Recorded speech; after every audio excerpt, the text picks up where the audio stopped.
한국대학교 병원 소아청소년과 병동의 복도는 온통 하얀색이었다. 하얀 벽, 하얀 천장, 하얀 가운을 입은 사람들. 공기 중에는 희미한 소독약 냄새와 보이지 않는 긴장감이 섞여 있었다.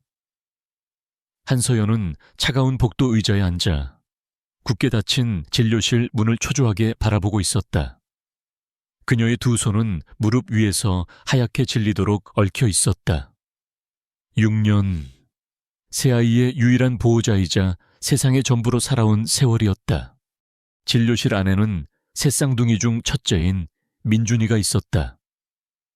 아이는 태어날 때부터 심장에 작은 구멍을 안고 태어났다.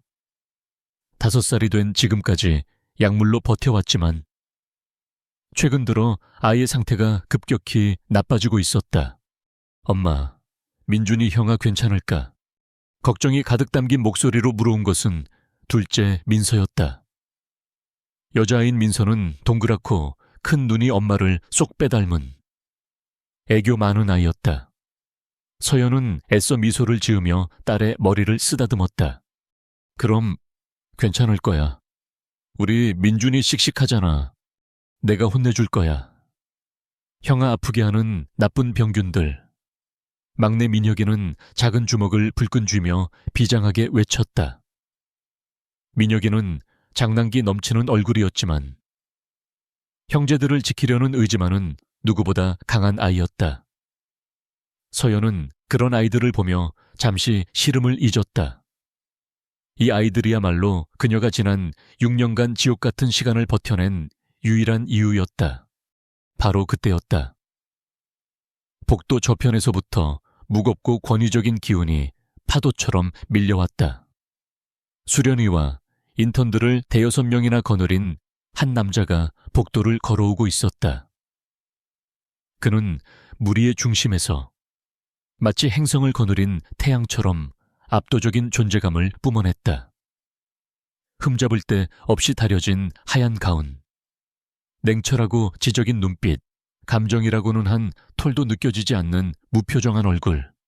차진욱, 한국대학교 병원 흉부외과의 최연소 교수이자 대한민국 최고의 심장수술 권위자. 사람들은 그를 신의 손이라 불렀지만 동시에 얼음 심장을 가졌다고 수군거렸다. 그는 환자의 심장을 살리는 데는 천재였지만 사람의 마음을 헤아리는 데는 서툴렀다.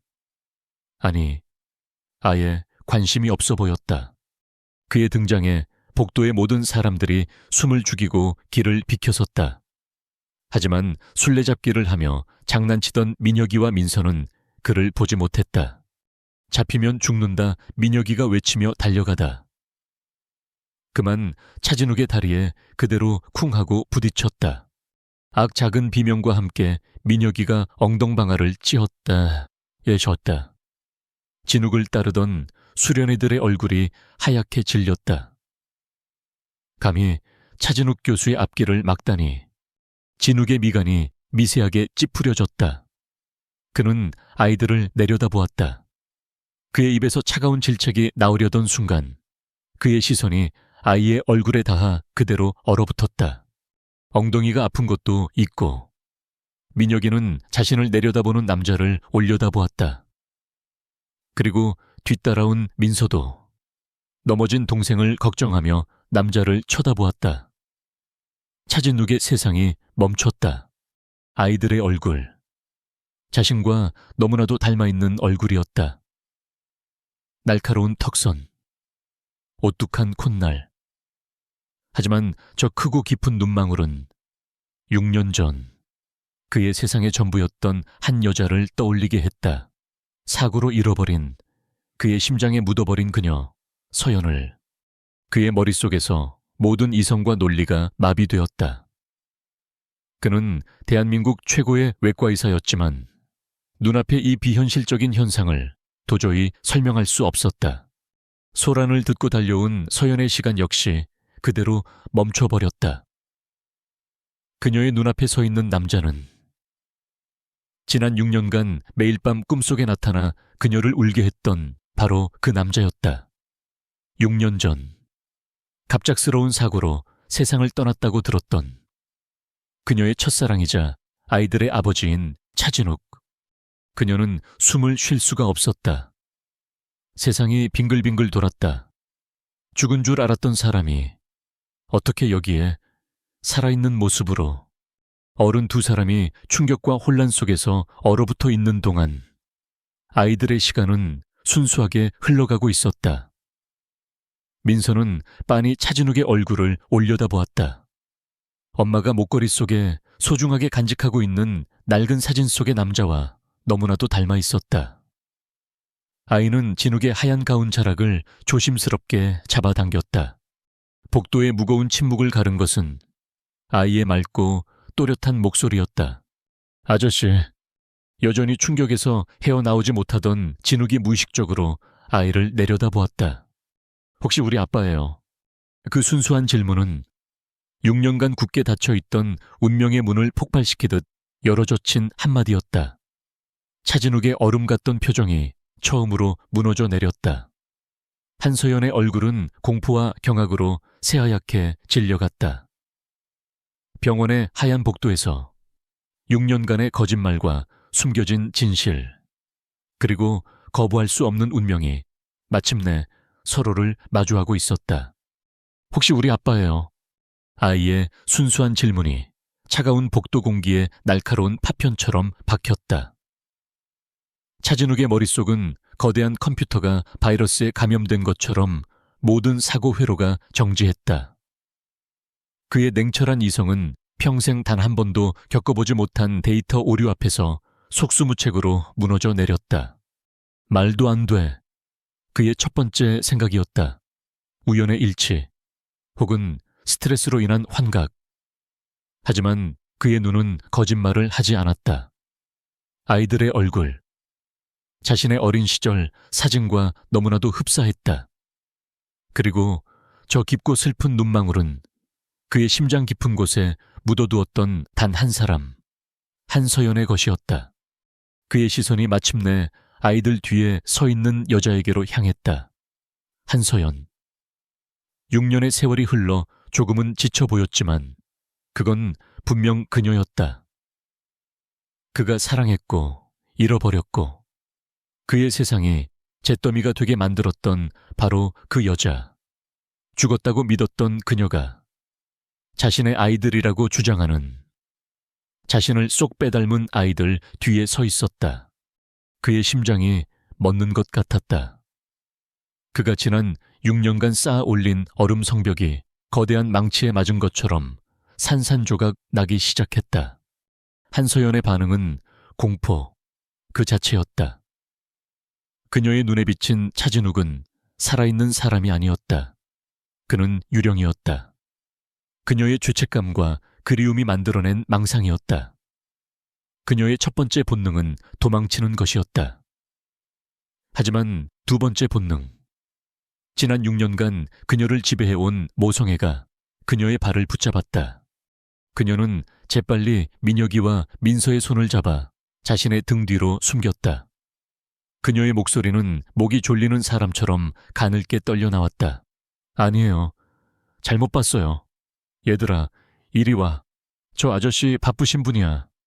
그녀는 아이들을 끌고 그 자리를 벗어나려 했다.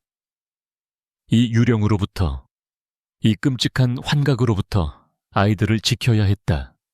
하지만 유령은 그녀의 팔을 붙잡았다. 그의 손길은 환각이라고 하기엔 너무나도 뜨겁고 단단했다. 서연아, 한서연, 당신 살아있었어. 그의 목소리, 그녀가 꿈속에서 수천 번도 더 들었던 그 목소리였다. 살아있는 사람의 온기와 절박함이 담긴 목소리. 서연은 그제야 깨달았다. 이 남자는 유령이 아니다. 그는 진짜다. 살아있다. 공포는 순식간에 거대한 혼란과 끔찍한 의심으로 변해갔다. 당신이야말로 어떻게 살아있는 거예요? 6년 전 그 사고로 분명히 죽었다고 병원에서 그랬는데. 그녀의 말에 이번에는 진욱의 표정이 무너져 내렸다. 사고나 그 사고로 한 달 동안 혼수 상태였어. 깨어났을 때 아버지가 당신은 별장에서 일어난 화재로 죽었다고 했어. 유골함까지 봤는데 대체 이게 어떻게 된 일이야? 화재 절벽에서의 추락 사고가 아니었다고 아버님이 직접 보여준 사고 현장 사진과 사망 진단서는 뭐란 말인가? 서연의 머릿속이 하얘졌다. 그와 그녀의 말이 교차하는 순간 6년간 그들을 갈라놓았던 비극의 실체가 서서히 드러나고 있었다. 그것은 운명의 장난이나 불운한 사고가 아니었다. 그것은 누군가에 의해 치밀하게 계획된 잔인하고 거대한 거짓말이었다. 그리고 그 거짓말을 할 수 있는 힘과 동기를 가진 사람은 세상에 단 한 사람밖에 없었다. 그의 아버지, 대한의료재단 차영수 회장. 우리 엄마 울리지 마요.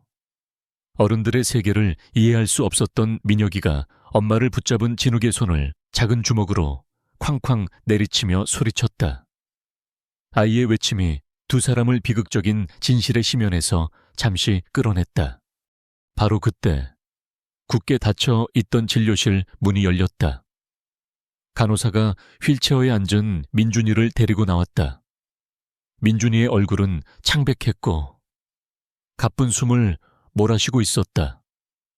보호자분, 민준이 검사 결과가 나왔는데요. 교수님께서 직접. 간호사의 말은 더 이상 이어지지 못했다. 그녀는 병원에 살아있는 전설인 차진욱 교수가 한 여자의 팔을 붙잡고 있고 그들 주위에 똑같이 생긴 아이들이 울먹이며 서 있는 비현실적인 광경을 멍하니 바라볼 뿐이었다. 진실의 폭발보다 현실의 위급함이 더 빨랐다. 서연은 미친 듯이 진욱의 손을 뿌리치고 아픈 아들에게로 달려갔다. 6년간의 거짓말에 대한 분노도, 살아 돌아온 연인을 만난 충격도, 아픈 아이의 고통 앞에서는 모두 하찮은 것이 되었다. 차진욱은 그 자리에 못 박힌 듯 서 있었다. 그는 방금 전까지 자신의 인생을 뒤흔든 진실의 파편들로 너덜너덜해진 채 이제 막 진료실에서 나온 작은 아이를 바라보았다. 자신의 또 다른 분신, 자신의 아들, 그리고 그 아들은 심장병 환자였다. 그는 대한민국 최고의 심장 외과 의사였다. 하지만 그는 자신의 아들이 죽어가는 심장을 가지고 있다는 사실조차 몰랐다. 6년. 그의 아버지가 훔쳐간 세월의 무게가 감당할 수 없는 죄책감과 분노가 되어 그의 온몸을 짓눌렀다. 아버지가 저지른 죄는 단지 두 연인을 갈라놓은 것만이 아니었다. 그것은 새 아이의 존재와 한 아이의 생명까지도 앗아갈 있었던 용서받을 수 없는 범죄였다. 그의 눈에서 차가운 분노가 불타오르기 시작했다. 그 분노는 자신을 속인 아버지를 향한 것이었다. 병원의 시계는 6년 전 그날에 멈춰 있었다. 차진욱과 한서연은 병원 구석의 한적한 카페에 마주 앉아 있었다. 그들 사이에는 6년이라는 시간의 강이 흘렀고 그 강물 속에는 수만 가지의 질문과 원망, 그리고 그리움이 뒤섞여 소용돌이치고 있었다. 방금 전 복도에서 터져나온 진실의 파편들은 너무나도 날카로워서 두 사람 모두 어디서부터 이야기를 시작해야 할지 알 수 없었다. 침묵 속에서 기억은 6년 전의 봄으로 거슬러 올라갔다. 그때의 차진욱은 지금처럼 차가운 권위자가 아니었다. 그는 3교시간 연속 근무에 찌들어 컵라면으로 끼니를 때우면서도 환자의 심장 소리를 들을 때면 눈을 빛내던 열정 넘치는 흉부외과 3년차 레지던트였다. 병원 내에서는 차기 병원장의 아들이라는 후광과 천재라는 별명이 동시에 따라다녔지만 그는 그런 배경보다 자신의 손으로 심장을 다시 뛰게 만드는 그 순간을 더 사랑했다.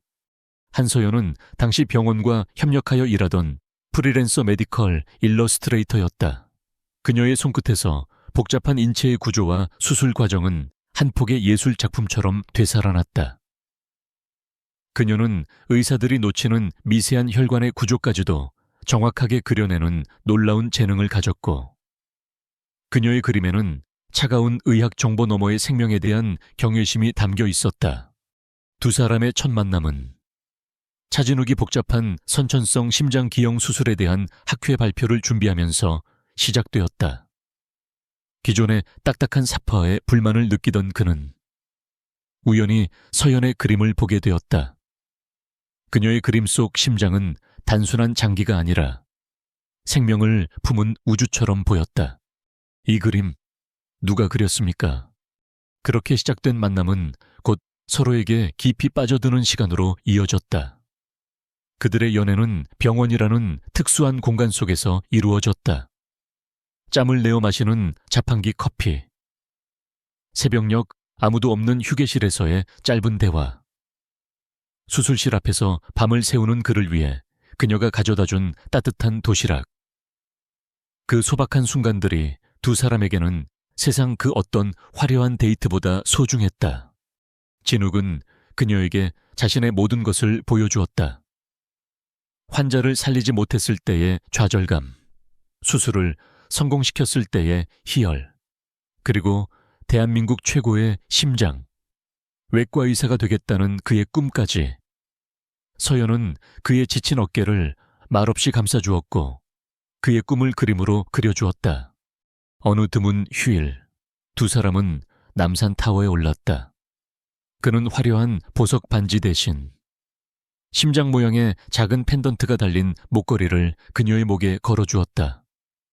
내 심장은 수술대 위에서 수없이 고쳐봤지만 진짜 내 심장을 고치는 의사는 당신뿐이야. 서연아. 그는 그녀의 손을 잡고 약속했다. 아버지가 반대하더라도, 세상이 등을 돌리더라도 평생 그녀의 곁에서 그녀의 심장을 지켜주겠다고. 서연은 눈물을 흘리며 그의 품에 안겼다. 하지만 그들의 사랑 앞에는 대한의료재단의 회장, 차영수라는 거대한 벽이 버티고 있었다. 차 회장은 아들 진욱을 자신의 의료 제국을 물려받을 완벽한 후계자로 여겼다. 그에게 진욱의 인생은 철저히 계획된 청사진이었고, 부모도 배경도 없는 고아 출신의 한서연은 그 청사진에 있어서는 안 될 치명적인 오점이었다. 의사는 의사와 결혼해야 한다. 아니면 최소한 우리 가문에 걸맞은 집안의 딸이어야지. 저런 근본 없는 아이는 절대 안 된다. 아버지의 반대는 완고했다. 하지만 진욱은 물러서지 않았다. 그는 서연과 함께라면 모든 것을 포기할 수 있다고 맞섰다. 그리고 운명의 그날이 왔다. 서연은 자신의 뱃속에 세 개의 작은 심장이 뛰고 있다는 사실을 알게 되었다. 그녀는 떨리는 기쁨을 안고 지방학회에 참석 중인 진욱에게 이 소식을 전하기 위해 기차에 몸을 실었다. 하지만 그녀가 도착했을 때 세상은 온통 폭우와 비바람, 그리고 끔찍한 사고 소식으로 가득 차 있었다. 학회가 열린 상한 지역에 산사태가 발생했고 진욱이 타고 있던 차가 절벽 아래로 추락했다는 뉴스가 TV 화면을 뒤덮고 있었다. 그 후의 기억은 조각나 있었다. 병원의 차가운 복도, 그리고 슬픔에 잠긴 얼굴로 그녀에게 다가온 차영수 회장. 그는 며느리에게 대하듯 그녀의 손을 잡았지만 그의 눈빛은 뱀처럼 차가웠다. 그는 처참하게 부서진 자동차 사진과 사망자가 차진욱으로 명시된 경찰의 초기 보고서를 그녀의 눈앞에 내밀었다.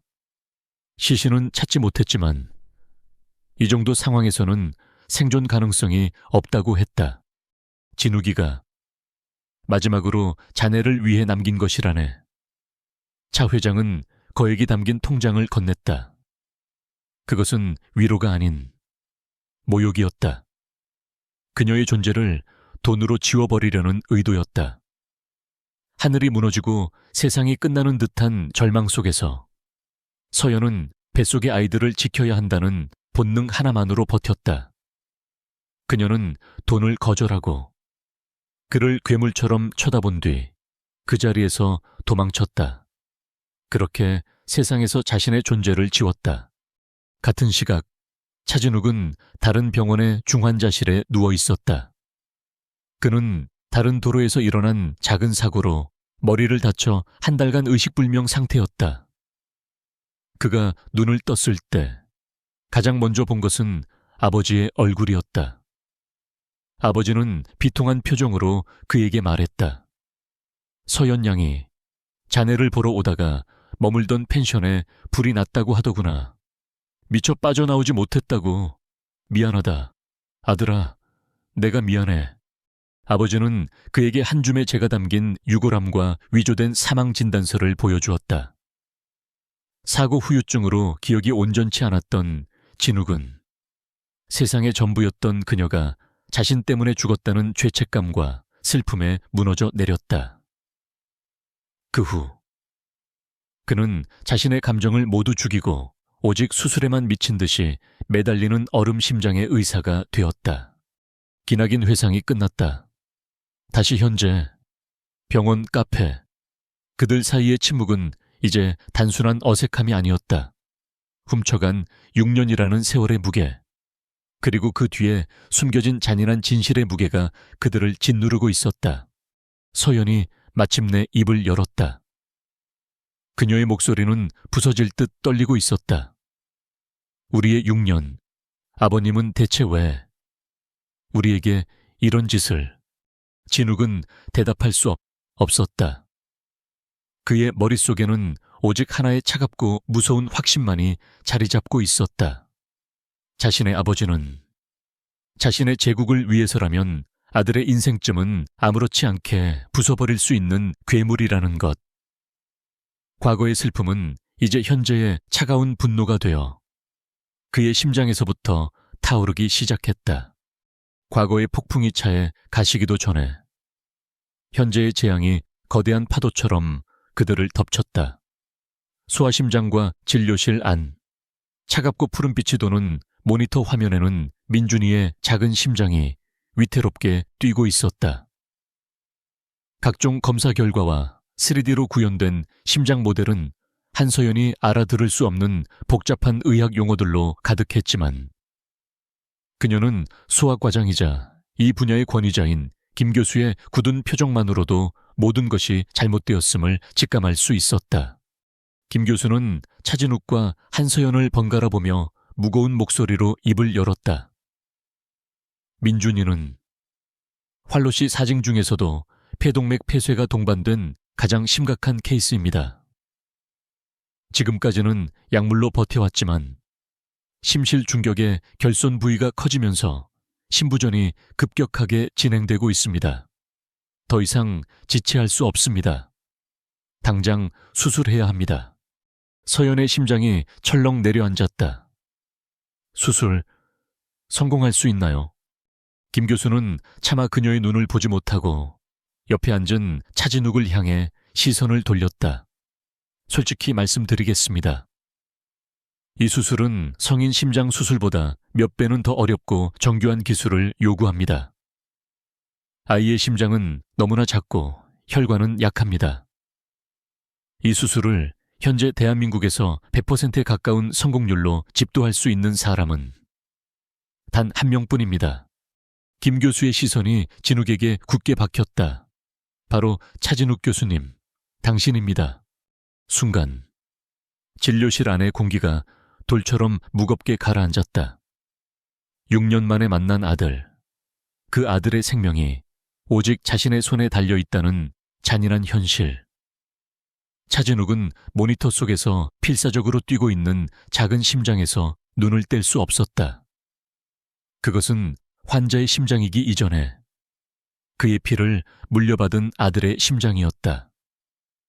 서연은 아무 말도 하지 못한 채 그저 애원하는 눈빛으로 진욱을 바라볼 뿐이었다.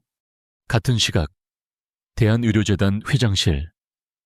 차영수 회장은 병원장으로부터 보고받은 서류를 내려다보고 있었다. 서류에는 소아과 병동소란 발생 보고라는 제목 아래 한서연과 새 쌍둥이의 사진이 첨부되어 있었다.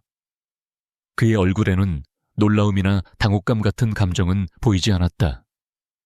오직 자신의 완벽한 계획에 생긴 오점을 발견한 자의 차가운 분노만이 서려 있었다.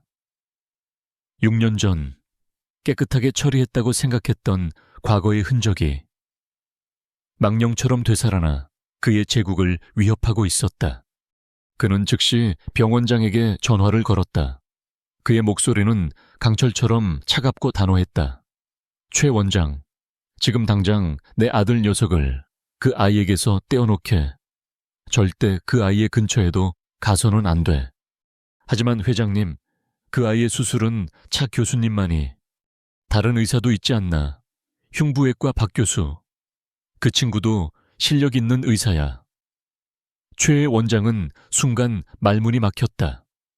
박 교수가 유능한 것은 사실이었지만 이번 케이스처럼 복잡한 수술의 전문가는 아니었다.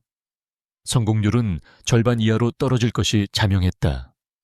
자신의 친손자의 목숨을 담보로 한 너무나도 비정한 명령이었다. 차 회장은 최 원장의 침묵을 긍정으로 받아들이고는 경고의 말을 덧붙였다. 성공률, 그건 하늘에 맡기는 거지. 중요한 건 불필요한 잡음을 만들지 않는 거야. 내 말 뜻, 알겠나? 그는 아들과 한서연, 그리고 아이들이 다시 엮이는 것을 막기 위해서라면 친손자의 목숨 따위는 아랑곳하지 않겠다는 속내를 노골적으로 드러냈다. 병원의 결정은 신속하게 내려왔다. 병원장 최 원장은 직접 진욱의 연구실을 찾아와 재단 이사회에 공식적인 결정을 통보했다. 환자와 보호자와의 개인적인 관계로 인해 공정하고 객관적인 의료 행위가 어렵다는 것이 재단 이사회의 판단입니다. 민준군의 수술은 박성준 교수에게 배정되었습니다. 진욱은 기가 막혀 헛웃음이 나왔다. 그는 그 위선적인 공식 결정 뒤에 숨겨진 아버지의 검은 손을 즉시 알아차렸다. 이것은 의료 윤리나 병원 규정의 문제가 아니었다. 자신의 아들을 죽여서라도 과거의 비밀을 덮으려는 아버지의 잔인한 발악이었다. 그 결정, 아버님의 뜻입니까? 최 원장은 대답 없이 고개를 숙였다. 진욱의 분노가 머리끝까지 치솟았다. 이 소식은 서연에게는 사형 선고나 다름없었다. 그녀는 병원장실로 달려가 무릎이라도 꿇을 기세로 애원했지만 돌아온 것은 병원의 방침이라는 차가운 대답뿐이었다. 그녀는 거대한 병원 건물 앞에서 무력감에 주저앉았다. 6년 전 아무것도 할 수 없었던 그때처럼 그녀는 여전히 거대한 권력 앞에서 한없이 약한 존재였다. 그날 밤 진욱은 자신의 연구실에서 홀로 민준이의 차트를 보고 있었다. 컴퓨터 화면 가득 복잡하게 얽힌 아이의 심장 혈관 구조가 떠 있었다. 그는 환자의 데이터가 아닌 아들의 생명을 보고 있었다. 서연의 절망적인 얼굴, 그리고 성공률은 하늘에 맡기는 것이라던 아버지의 비정한 목소리가 그의 귓가에 맴돌았다. 그는 지난 6년간 아버지의 꼭두각시처럼 살아왔다. 아버지가 설계한 길을 한치의 오차도 없이 걸어왔다. 하지만 이제는 아니었다. 아버지는 그의 사랑을 뺏어갔고 그의 아들의 존재를 숨겼으며 이제는 그 아들의 목숨까지 위협하고 있었다. 진욱은 결심했다. 그는 조용히 수화기를 들고 외과 과장에게 전화를 걸었다. 그의 목소리는 낮았지만 그 안에는 6년간 잠들어 있던 뜨거운 용암 같은 의지가 담겨 있었다. 한민준 환자 수술, 제가 집도합니다. 내일 아침 가장 큰 1번 수술실로 준비해 주십시오. 이 수술에 대한 모든 책임은 제가 집니다. 그것은 아버지의 제국을 향한 한 아들의 선전포고였다. 다음 날 아침 수술실이 있는 병원 5층 복도는 폭풍전야처럼 팽팽한 긴장감이 감돌았다. 차진욱의 선전포고는 하룻밤 사이에 흉부외과 전체를 뒤흔들었다. 병원장의 공식적인 명령을 정면으로 거부하고 독단적으로 수술을 집도하겠다는 최연소 교수의 반란.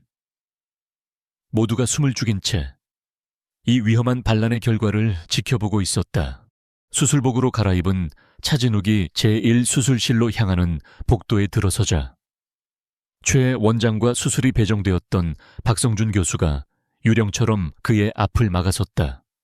차 교수, 지금 뭐 하는 걘가 최 원장의 목소리에는 분노와 함께 당혹감이 서려 있었다. 이건 회장님 명령에 대한 명백한 항명이야. 당장 그만두지 않으면.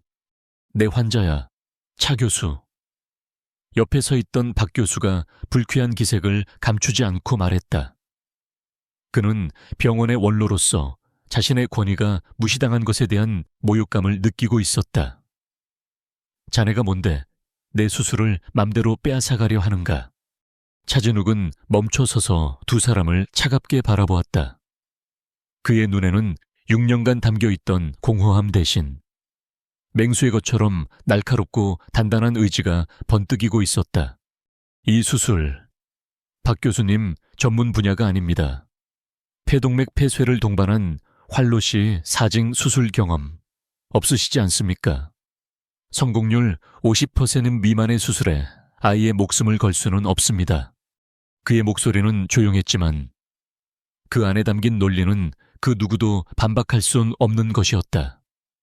저는 의사로서, 그리고 현재 이 아이를 살릴 수 있는 유일한 외과의로서 제 의무를 다할 뿐입니다. 이 수술에 대한 모든 책임은 제가 진다고 어젯밤 분명히 말씀드렸습니다.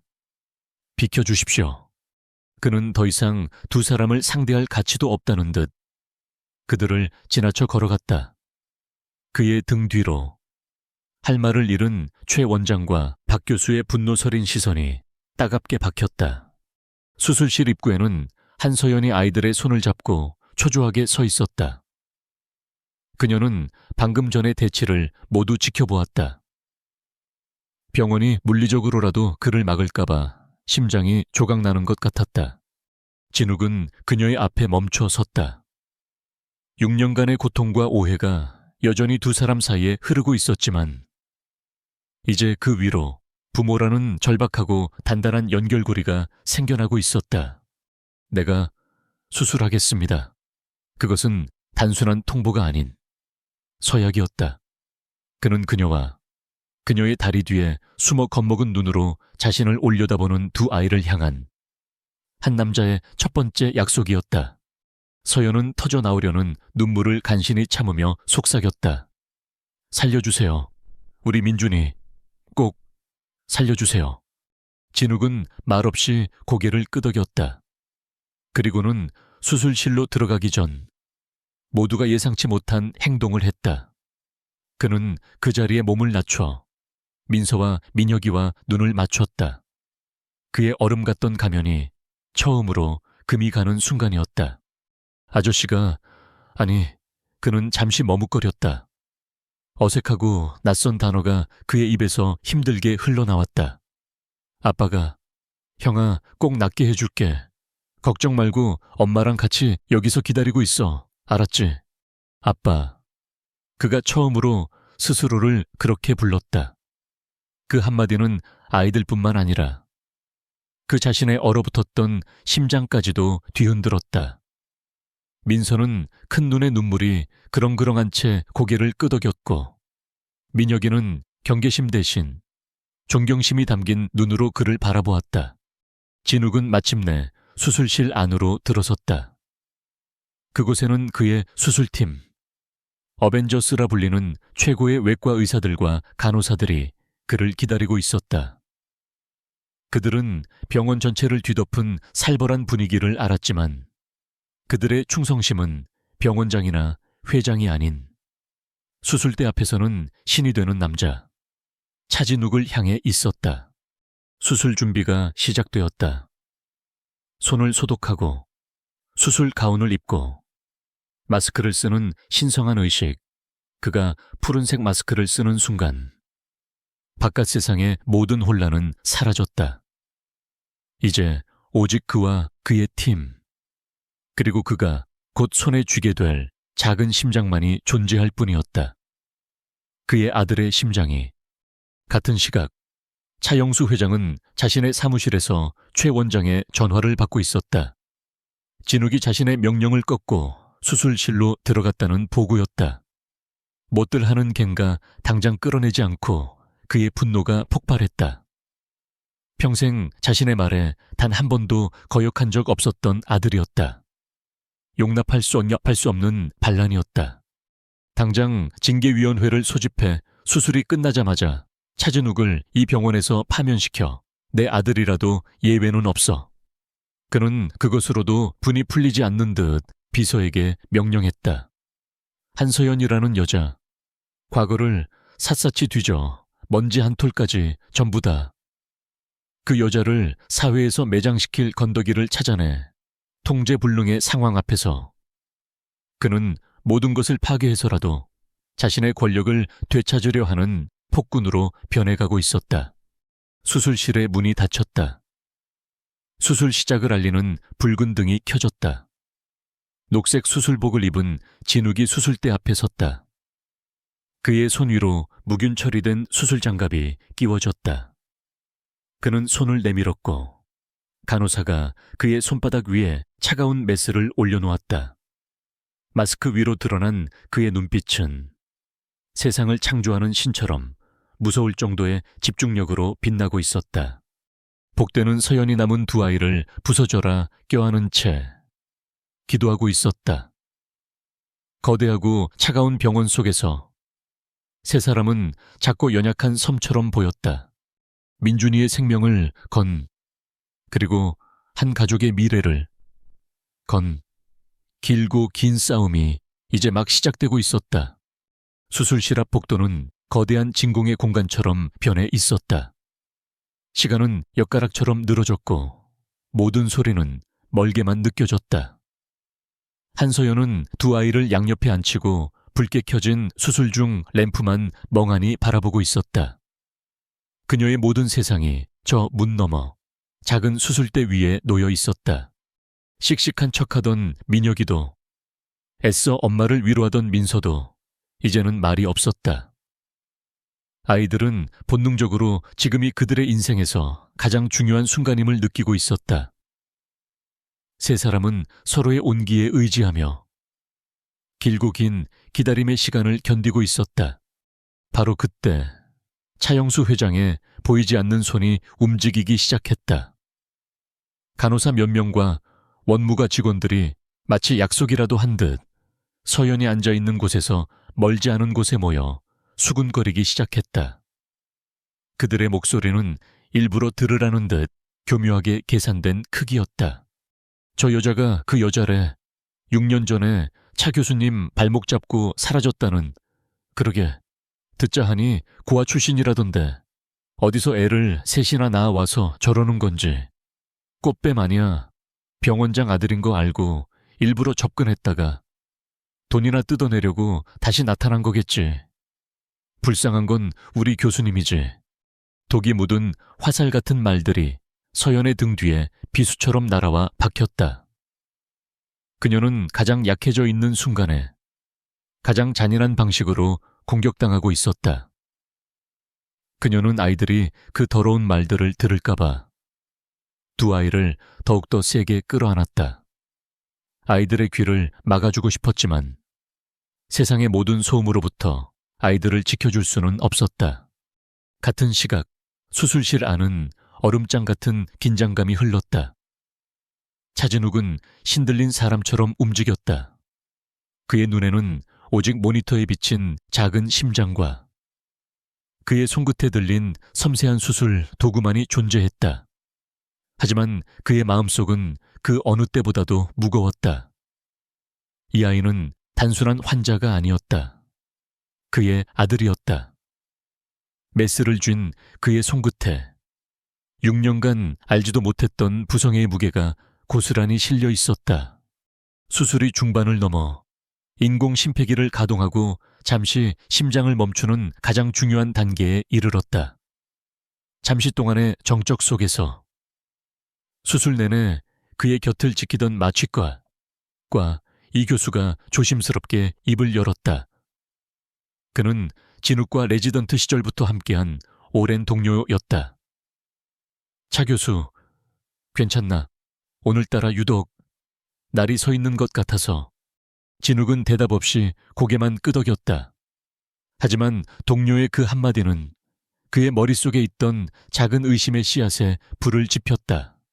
몇 시간 후 수술이 끝나고 진욱은 녹초가 된 몸을 이끌고 연구실로 돌아왔다. 수술은 성공적이었지만 앞으로 며칠이 민준이에게는 가장 큰 고비였다. 그는 아버지의 분노에 찬 연락도, 병원장과 동료들의 수군거림도 모두 무시했다. 그의 머릿속은 온통 6년 전 그날의 일로 가득 차 있었다. 이성적이고 분석적인 그의 두뇌가 도저히 앞뒤가 맞지 않는 퍼즐 조각들 앞에서 경고등을 울리고 있었다. 그는 책상에 앉아 백지 위에 기억의 파편들을 적어 내려가기 시작했다. 첫째, 2개의 사고. 아버지는 서연이 화재로 죽었다고 했다. 서연은 내가 추락사고로 죽었다고 들었다. 같은 날, 같은 지역에서. 한 연인에게 각각 다른 치명적인 사고가 일어날 확률은 얼마나 될까 천문학적으로 희박했다. 이것은 우연이 아니라 의도된 거짓말의 흔적이었다. 둘째, 사망진단서. 그는 컴퓨터를 켜 아버지가 건넸던 서연의 사망진단서 사본 파일을 열었다. 그는 의사였다. 그는 이 서류가 어떻게 발급되고 처리되는지 누구보다 잘 알았다. 그는 발급기관과 담당 의사, 서명한 경찰관의 이름을 확인했다. 지난 6년간 슬픔에 눈이 멀어 단 한 번도 의심하지 않았던 부분들이었다. 셋째, 자동차. 아버지가 보여준 형체를 알아볼 수 없이 불타버린 자동차 사진. 하지만 그가 기억하는 자신의 사고는 그 정도로 심각하지 않았다. 단순한 가드레일 추돌 사고였다. 그렇다면 그 사진은 대체 어디서 온 것이란 말인가? 의심은 확신으로 변해가고 있었다. 그는 혼자서는 이 진실을 파헤칠 수 없다는 것을 깨달았다. 병원 내의 모든 시스템은 아버지의 통제 아래 있었다. 외부의 조력자가 필요했다. 그는 수술실에서 자신을 걱정해 주었던 마취의과 이 교수에게 전화를 걸었다. 늦은 밤, 병원 밖에 허름한 술집에서 만난 2사람. 진욱은 자신의 모든 의심을 털어놓았다. 6년 전 그날, 뭔가 이상해. 형. 아무래도 아버지가 모든 걸 조작한 것 같아. 이 교수는 충격을 받았지만 진욱의 직감을 믿었다. 그는 평생 헛된 말을 하는 친구가 아니었다. 내 매제가 경찰서 강력계에서 은퇴하고 지금은 사설 탐정으로 일하고 있네. 그 친구라면 6년 전 기록이라도 먼지까지 털어서 찾아낼 수 있을 거야. 그것이 희망의 시작이었다. 며칠 후 민준이가 중환자실에서 조금씩 회복의 기미를 보일 무렵 진욱은 탐정이 된 이 교수의 매제로부터 첫 번째 메시지를 받았다. 그것은 6년 전 사고 당일 서연이 머물렀다던 펜션 인근 지역 소방서의 출동 기록이었다. 해당 일자, 해당 구역, 화재 발생 및 출동 기록 없음. 진욱은 스마트폰 화면을 뚫어져라 쳐다보았다. 화재는 처음부터 없었다. 아버지의 거짓말은 이제 의심이 아닌 명백한 사실이 되었다. 병원 복도를 떠도는 악의적인 소문들은 더 거대하고 추악한 진실을 덮기 위한 연막에 불과했다. 그의 싸움은 이제 막 시작된 것이었다. 메스. 차진욱의 목소리가 수술실의 차가운 공기를 갈랐다. 그 목소리에는 6년간의 혼란도, 아버지에 대한 분노도, 아들을 마주한 절박함도 담겨 있지 않았다. 오직 수술대 위, 작은 생명에 대한 외과의사의 절대적인 집중력만이 존재했다. 제1수술실은 거대한 우주선 내부처럼 고요하고 정밀하게 움직였다. 초록색 수술포 위로 비추는 무용등의 하얀 빛, 심전도와 혈압을 알리는 모니터의 규칙적인 기계음, 인공심폐기의 낮은 소음, 그리고 그 중심에 선 집도의 차진욱. 그는 이 공간의 신이었다.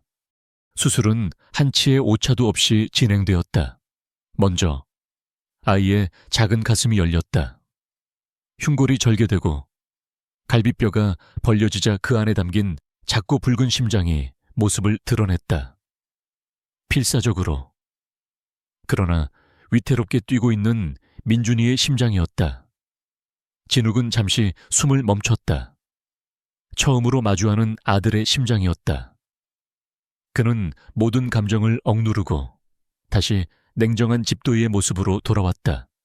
캔율라 삽입, 바이패스 준비. 가느다란 관들이 아이의 대동맥과 대정맥에 연결되었다. 곧이어 인공심폐기가 아이의 혈액을 대신 순환시키기 시작했다. 심정지 확인, 바이패스 시작합니다. 마침내 모니터의 그래프가 평평한 직선을 그렸다. 필사적으로 뛰던 작은 심장이 멈췄다. 이제부터는 시간과의 싸움이었다. 진욱의 손이 마법처럼 움직이기 시작했다. 그는 먼저 심실 중격에 뚫린 커다란 구멍을 미리 준비한 인공 심낭 패치로 꿰매어 막았다. 머리카락보다 가는 실을 이용한 그의 손놀림은 기계보다 더 정교했다. 다음은 이 수술의 가장 어려운 부분. 좁아진 폐동맥을 넓히고 막혀버린 폐동맥 판막을 재건하는 작업이었다. 그는 아예 약한 혈관 조직을 피해 마치 무너진 고속도로 터널을 한 땀 한 땀 복원하듯 피가 폐로 흘러 들어갈 새로운 길을 만들어냈다. 수술실 밖 서연의 시간은 지옥과도 같았다. 수술 중이라고 쓰인 램프의 붉은 빛이 그녀의 망막을 태울 듯이 내리쬐었다. 1분 1초가 1년처럼 느껴졌다. 그녀는 진욱과 처음 만났던 날부터 아이들을 낳고 홀로 키워온 지난 세월, 그리고 그가 유령처럼 다시 나타난 며칠 전까지 모든 기억들을 수만 번씩 되감았다. 민서와 민혁이는 엄마의 양옆에 꼭 붙어 잠이 들어 있었다. 민서는 잠들기 전까지 오빠 민준이와 의사 아저씨가 함께 웃고 있는 가족 그림을 그렸다. 그 그림이 지금 서연의 손에 들려 있었다. 그녀는 그림을 부서져라 껴안으며 평생 해본 적 없는 간절한 기도를 올렸다. 수술이 4시간을 넘어가고 있을 때였다. 교수님, 혈압이 떨어집니다. 심실세동입니다. 갑자기 모니터에서 날카로운 경고음이 울려 퍼졌다. 멈춰있던 심장이 비정상적으로 미세하게 떨리기 시작한 것이다. 수술팀 사이에 팽팽한 긴장이 흘렀다. 하지만 진욱은 흔들리지 않았다. 리도카인 2cc 주입해. 제세동기 준비. 그의 목소리는 얼음처럼 차분했다. 그는 침착하게 응급처치를 지시하며 동시에 하던 수술을 계속했다. 그의 눈에는 조금의 동요도 없었다. 위기 상황이야말로 그의 천재성이 가장 빛나는 순간이었다. 몇 분 후 위험한 고비가 지나갔다. 경고음이 멈추고 모든 수치가 다시 안정권으로 돌아왔다. 수술팀은 안도의 한숨을 내쉬었다. 그들은 다시 한번 자신들의 리더가 왜 신의 손이라 불리는지 온몸으로 실감했다. 그리고 마침내 길고 길었던 수술의 마지막 단계가 왔다. 심장을 다시 뛰게 하는 순간, 크로스 클램프 제거, 준비. 진욱이 대동맥을 막고 있던 겸자를 떼어내자 붉고 따뜻한 피가 다시 심장으로 흘러 들어갔다. 모두가 숨을 죽이고 모니터를 지켜보았다. 1초, 2초, 5초. 모니터의 그래프는 여전히 미동 없는 직선이었다. 제세동기, 10줄로 차지 완료, 클리어. 작은 몸이 전기 충격에 한번 튀어 올랐다. 하지만 모니터는 여전히 침묵했다. 진욱의 이마에 땀이 맺혔다. 다시 20줄 클리어. 다시 한 번의 전기 충격. 그 순간 기적처럼 삐 모니터에서 규칙적인 신호음이 울리기 시작했다. 평평했던 직선 그래프가 아름다운 곡선을 그리며 위아래로 움직이기 시작했다. 새롭게 태어난 심장이 제 스스로의 힘으로 힘차게 뛰기 시작한 것이다. 자발 순환 회복, 바이패스 종료합니다. 수술실 안 모두의 얼굴에 안도의 미소가 번졌다. 얼마나 지났을까? 수술실 문이 열리고 진욱이 나왔다. 마스크를 벗은 그의 얼굴은 피로로 창백했지만 그의 눈은 깊은 안도감으로 빛나고 있었다. 그는 비틀거리는 걸음으로 서연에게 다가왔다. 수술 잘 끝났습니다. 서연은 그 자리에 주저앉아 소리 없는 눈물을 터뜨렸다. 하지만 진욱의 말은 아직 끝나지 않았다.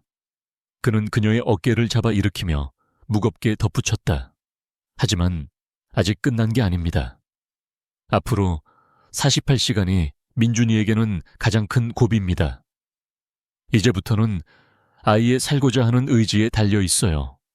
수술 중 램프가 꺼졌다. 하지만 그것은 끝이 아닌 또 다른 시작이었다. 가장 길었던 밤은 지났지만 아직 새벽의 빛은 보이지 않았다. 두 사람은 서로를 마주 본 채 불안하고 위태로운 희망 속에서 다시 한번 기나긴 기다림을 시작해야 했다. 소아 중환자실은 생명과 죽음이 가장 가까이에서 공존하는 섬과 같은 곳이었다. 수술을 마친 민준이는 수많은 튜브와 모니터에 둘러싸인 차에 인큐베이터 안에서 잠들어 있었다. 아이의 작은 가슴만이 규칙적으로 오르내리며 스스로의 힘으로 세상의 공기를 들이마시고 있음을 증명하고 있었다. 한서연은 지난 48시간 동안 단 한순간도 그곳을 떠나지 않았다. 그녀는 인큐베이터의 작은 창을 통해 아들의 손을 잡고 끊임없이 사랑한다고 힘을 내달라고 속삭였다. 차진욱은 외과 의사로서 그리고 이제는 아버지로서 매시간 아이의 상태를 확인했다. 그는 서연과 거의 말을 섞지 않았지만 두 사람은 불안과 희망이라는 하나의 감정을 공유하며 말없는 동지가 되어가고 있었다. 아이의 심박수를 알리는 규칙적인 기계음만이 그들 사이의 유일한 대화였다. 위태로운 회복의 시간이 흐르는 동안 병원 밖에서는 진실을 향한 보이지 않는 전쟁이 빠르게 진행되고 있었다. 사설탐정 곽 팀장은 진욱에게 두 번째 보고를 보내왔다. 6년 전 한서연에게 진욱의 추락사고를 통보했던 경찰관은 사고 처리 직후 갑자기 명예퇴직을 했고 그 직후 그의 가족 명의로 거액의 아파트가 구입된 사실을 확인했다는 내용이었다. 돈의 출처는 대한의료재단과 연결된 유령 회사였다. 거대한 음모의 실타래가 조금씩 풀리고 있었다. 결정적인 증거를 위해서는 핵심 증인을 만나야 했다. 6년 전 차영수 회장의 수행비서이자 운전기사였던 김영철. 그는 사고 직후 해고되어 지금은 동해의 작은 어촌 마을에서 조용히 살고 있었다. 진욱은 직접 그를 만나러 가기로 결심했다. 그는 서연에게는 급한 학회가 있다는 거짓말을 하고 병원을 나섰다. 동료 이 교수에게는 무슨 일이 생기면 즉시 연락해달라고 신신당부했다.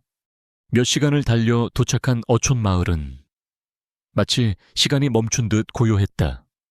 낡은 방파제에서 묵묵히 그물을 손질하고 있던 한 늙은 남자가 김 기사였다. 한때는 차 회장의 그림자로서 권력의 언저리에 있었을 그는 이제 세월과 죄책감에 짓눌린 초라한 노인일 뿐이었다. 진욱이 다가가자 그는 귀신이라도 본 듯 사색이 되어 뒷걸음질 쳤다. 저는 아무것도 모릅니다. 저리 가시오. 진욱은 그를 협박하거나 다그치지 않았다. 대신 자신의 스마트폰을 꺼내 아이들의 사진을 보여주었다. 해맑게 웃고 있는 새 쌍둥이의 사진이었다. 이 아이들이 내 아이들입니다. 김 기사님, 6년 전 그날 회장님께서 제 아이들의 존재를 세상에서 지우셨습니다. 그리고 지금 그 아이들 중 하나가 병원에서 사경을 헤매고 있습니다. 그는 복수를 원하는 것이 아니라 진실을 원한다고 했다. 대체 왜 그래야만 했는지 그 이유를 알고 싶다고 했다. 인간적인 호소와 아이들의 사진이 담고 있는 순수한 생명력 앞에서 노인의 무너져 내린 양심이 마침내 고개를 들었다. 김 기사는 바닥에 주저앉아 오열하며 모든 것을 털어놓았다. 그것은 한편의 잔인한 연극이었다. 차 회장은 진욱이 혼수 상태에 빠져 있는 동안 한서연의 임신 사실을 알게 되었다.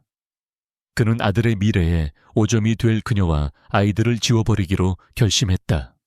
김 기사는 회장의 지시를 받고 폐차 직전에 똑같은 차종을 구해 진욱의 소지품 몇 개를 넣어두고 절벽 아래로 밀어버렸다. 그리고 그 사진을 찍어 서연에게 보여주었다. 서연이 머물렀다던 펜션의 화재는 처음부터 있지도 않은 완벽한 거짓말이었다. 노인은 떨리는 목소리로 6년 전 그날 차 회장이 했던 말을 읊조렸다. 진욱이의 미래를 위한 작은 수술일 뿐이다. 암적인 존재는 미리 잘라내야 하는 법이야. 자신의 아들이 사랑했던 여자와 뱃속의 손주들을 암적인 존재라고 불렀던 괴물. 진욱은 주먹을 너무 세게 쥔 나머지 손톱이 손바닥을 파고드는 것도 느끼지 못했다. 김 기사는 속죄라도 하려는 듯 자신의 낡은 장롱 깊숙한 곳에서 작은 녹음기 하나를 꺼내왔다. 그는 해고당하기 직전 신변의 위협을 느껴 차 회장과의 대화를 몰래 녹음해 두었다고 했다. 녹음기에는 모든 일을 처리한 후 자신에게 거액의 퇴직금을 건네며 평생 입 다물고 쥐 죽은 듯이 살라고 경고하는 차영수 회장의 목소리가 똑똑히 담겨 있었다. 그것은 빼도 박도 못할 괴물의 목소리였다. 진욱은 밤새 차를 몰아 서울로 돌아왔다. 자동차 안에서는 아버지의 목소리가 담긴 녹음 파일이 반복해서 재생되고 있었다. 자신의 인생을 아무렇지 않게 파괴하며 그것을 수술이라고 부르는 남자의 목소리. 지난 6년간 그를 짓눌렀던 슬픔과 죄책감은 이제 차가운 분노와 경멸로 변해 있었다. 새벽녘 그는 병원에 도착했다. 그는 곧장 소아 중환자실로 향했다. 유리창 너머 인큐베이터 안에 민준이가 눈을 뜨고 있었다. 아이는 힘겹게 하지만 분명히 눈을 뜨고 엄마를 바라보고 있었다. 서연은 아들의 손을 잡고 기쁨의 눈물을 하염없이 흘리고 있었다. 자신이 목숨 걸고 살려낸 아들이 깨어났다. 그리고 그의 손에는 그 아들의 존재를 지우려 했던 남자를 심판할 무기가 들려 있었다. 생명을 구하기 위한 싸움은 끝났다. 이제 정의를 위한 전쟁이 시작될 것이었다. 대한의료재단 회장실은 차가운 침묵의 요새였다. 차영수 회장은 거대한 마호가니 책상 뒤에 앉아 통유리창 너머로 자신이 세운 병원 제국을 내려다보고 있었다. 그의 얼굴은 평소와 다름없이 냉정했지만 쉴 새 없이 떨리는 손끝이 그의 내면의 폭풍을 말해주고 있었다. 아들의 반란, 그것은 그의 완벽하게 통제된 세상에 던져진 폭탄이었다.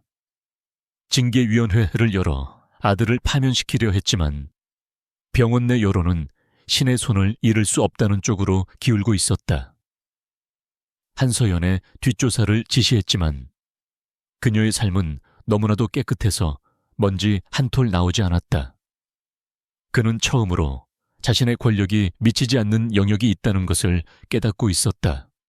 바로 그때 회장실 문이 노크도 없이 열렸다. 차진욱이 들어섰다. 그의 뒤에는 한서연이 함께였다. 그녀는 더 이상 6년 전에 상처 입은 피해자가 아니었다. 그녀는 진실의 무게를 짊어진 조용하지만 강한 증인이었다. 차 회장의 얼굴이 분노로 일그러졌다. 내 놈이 감히 여긴 어디라고 함부로 들어와. 저 여자는 또 뭐냐. 당장 끌어내지 못해. 하지만 진욱은 아버지의 분노에 조금도 위축되지 않았다. 그는 조용히 다가와 책상 위에 작은 녹음기 하나를 올려놓았다.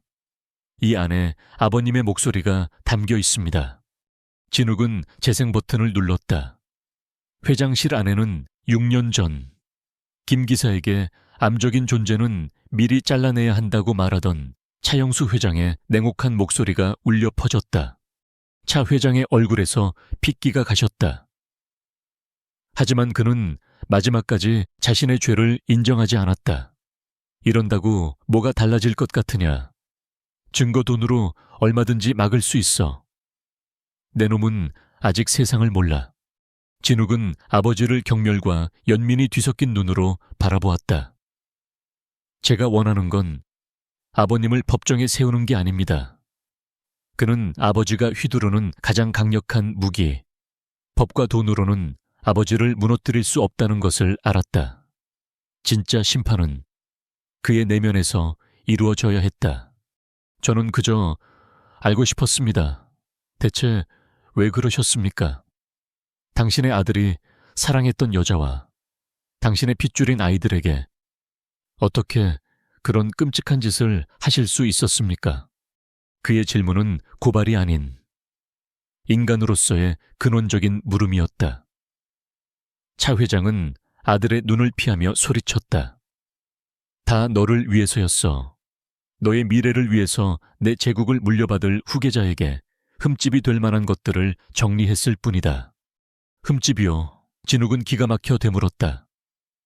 제가 사랑했던 여자와 제 아이들이 아버님 제국의 흠집이었습니까? 그 순간 뒤에서 조용히 모든 것을 듣고만 있던 한서연이 처음으로 입을 열었다. 그녀의 목소리는 떨리지 않았다. 그 안에는 6년간 겪어온 고통을 이겨낸 자의 단단함이 있었다. 회장님께서 버리신 그 흠집들이 제게는 세상의 전부였습니다. 그녀는 품에서 작은 그림 한 장을 꺼내 책상 위에 올려놓았다. 민서가 그렸던 의사 아빠와 온 가족이 함께 웃고 있는 그림이었다. 회장님께서는 아드님의 미래를 지켰다고 생각하시겠지만 사실은 아드님의 가장 소중한 시간을 그리고 이 아이들이 아빠와 함께할 행복을 훔치신 겁니다. 어린아이의 순수한 그림은 그 어떤 법적 증거보다도 더 날카롭게 차 회장의 심장을 찔렀다. 그림 속에는 그가 평생 가져보지 못했던 진정한 가족의 행복이 담겨 있었다. 진욱은 마지막 결정타를 날렸다. 민준이 깨어났습니다. 그리고 저를 아빠라고 불렀습니다. 아버님께서 아무리 지우려 하셔도 저희는 가족입니다. 그는 아버지의 책상 위에 있던 대한의료재단 후계자 임명 서류를 집어들었다. 그리고는 아버지의 눈앞에서 그것을 반으로 찢어버렸다. 이 자리 필요 없습니다. 저는 아버님의 제국을 물려받는 대신 제 가족을 선택하겠습니다. 그것이 차영수에게 내려진 가장 큰 형벌이었다. 법의 심판도 사회적 몰락도 아니었다. 그가 평생을 바쳐 이룩한 제국을 물려줄 유일한 아들에게 아버지로서, 인간으로서 완전히 부정당한 것이다. 차 회장은 무너져 내렸다. 그의 분노는 사라지고 텅 빈 절망만이 남았다. 그는 찢어진 서류 조각과 아이의 그림을 번갈아 내려다보았다. 그는 평생 모든 것을 가졌다고 생각했지만 바로 이 순간 자신이 아무것도 가지지 못한 가장 가난한 사람이라는 것을 깨달았다. 그의 손에 남은 것은 차가운 권력과 텅 빈 외로움뿐이었다. 진욱은 더 이상 아무 말도 하지 않았다. 그는 서연의 손을 잡고 조용히 회장실을 나섰다. 그들이 떠난 자리에는 자신의 무너진 왕국 속에서 홀로 남겨진 늙고 초라한 폭군만이 흐느끼고 있었다. 복수를 위한 싸움이 아니었다. 진실을 되찾고 빼앗겼던 가족의 자리를 되찾기 위한 싸움이었다. 그리고 그들은 마침내 승리했다. 그날 이후 대한의료재단이라는 거대한 제국을 지배하던 폭군은 스스로 왕좌에서 내려왔다. 차영수 회장은 법의 심판을 받지 않았다. 차진욱은 아버지를 고소하는 대신 그를 진실이라는 가장 잔혹한 감옥에 가두는 것을 택했다. 아들에게 완전히 부정당하고 자신이 평생 쌓아 올린 모든 것이 아들의 행복을 파괴한 대가였음을 깨달은 노인은 스스로 무너져 내렸다. 그는 건강상의 이유라는 공식적인 발표와 함께 경영 일선에서 물러났고 성벽처럼 높고 텅 빈 저택에 스스로를 유폐했다. 몇 달 후 가을 햇살이 따사롭게 내리쬐는 주말 오후 서울 외곽의 한적한 공원은 가족 단위의 나들이객들로 활기가 넘쳤다. 그들 사이 돗자리 위에 모여 앉아 웃음꽃을 피우는 5 가족의 모습이 유독 눈에 띄었다. 민준아, 그렇게 많이 뛰면 안 돼. 한소연의 걱정 어린 목소리에 잔디밭을 신나게 뛰어다니던 민준이가 뒤를 돌아보며 D자를 그렸다. 아이의 가슴에는 희미한 수술 자국이 남아 있었지만 그 어떤 아이보다도 건강하고 활기찬 모습이었다. 성공적인 수술 이후 민준이는 기적처럼 회복했다. 괜찮아. 이제 민준이는 나보다 더 튼튼해. 차진욱은 샌드위치를 만들고 있는 서연의 옆에 앉으며 다정하게 말했다. 그의 얼굴에서는 더 이상 6년간 그를 지배했던 얼음 같은 냉기와 공허함을 찾아볼 수 없었다.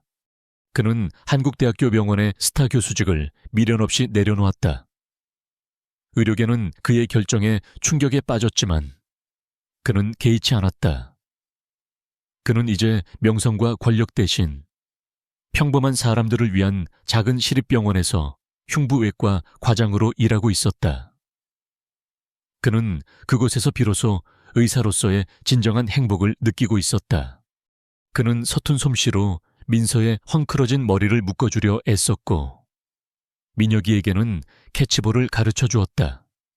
지난 6년간의 부재는 그렇게 서툴지만 진심 어린 노력들로 조금씩 채워져 가고 있었다. 아이들에게 그는 더 이상 의사 아저씨가 아닌 조금은 어색하지만 든든한 아빠가 되어가고 있었다. 서연은 아이들과 진욱을 번갈아 바라보았다. 그녀의 눈가에 촉촉한 물기가 어렸다. 가끔은 아직도 꿈을 꾸는 것 같아. 이렇게 우리가 함께 있다는 게. 진욱은 말없이 그녀의 손을 잡았다. 그의 손은 여전히 투박했지만 그 어느 때보다 따뜻했다. 나도 그래. 미안해. 서연아. 6년 동안 잃어버렸던 시간을 다 보상해 줄 수는 없겠지만 앞으로 내 인생의 모든 시간은 당신과 아이들을 위해 쓸 거야. 약속할게. 그의 약속은 6년 전 남산타워에서의 맹세처럼 화려하지 않았다. 하지만 그 안에는 고통과 시련을 이겨낸 사람만이 가질 수 있는 묵직하고 진실한 무게가 담겨 있었다. 아빠 엄마같이 놀아요. 아이들이 달려와 2 사람의 품에 와락 안겼다. 5개의 심장이 하나의 커다란 온기가 되어 서로를 감쌌다. 웃음소리가 공원 전체에 울려 퍼졌다. 차갑고 하얀 병원 복도에서 시작된 그들의 비극은 이제 따스한 햇살이 내리쬐는 푸른 잔디밭 위에서 희극으로 바뀌어가고 있었다. 거짓의 성벽은 무너졌고 그 폐허 위에서 진실과 사랑으로 지어진 새로운 가족의 역사가 시작되고 있었다. 길고 길었던 폭풍이 완전히 멎었다. 그들 가족에게는 마침내 눈부시게 찬란한 아침이 밝아오고 있었다.